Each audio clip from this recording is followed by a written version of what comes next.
Hi there, this is Andrea Mowry of Drea Renee Knits, and this demonstration is going to be a little different. It's very impromptu. I don't have my usual setup, but I'm getting ready to take my new cowl off of its provisional cast on, and it just occurred to me, I think this is one that might be helpful for some people to see how I'm doing it, especially because I'm using some kind of fuzzy yarns.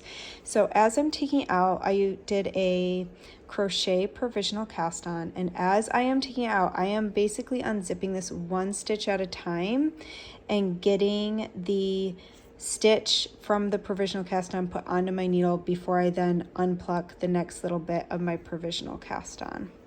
So the way I help find the stitch I'm on, so this is the one I just did. So now that it is safely on my needle, I'm going to go ahead and pull my little bit of waste yarn out. And now I'm on to the next one, and it can be kind of hard, especially with a fuzzy yarn, to be like, okay, where is my next stitch? So what I do is I actually pull up simultaneously on the yarn I am unraveling and the previous little loop, kind of looks like a knit loop, that my provisional cast on was connected to. And do you see how it pulls up that little stitch for me? So now I can just get this one, oops, sorry, I lost you on my camera, onto my needle. Okay, I know that one's safe. I can undo the stitch, and now I'm going to do that again. I grab the tail and the previous loop and I pull up. And this is a really good example of how it was kind of hard to see until I pulled up. And now I can insert my needle,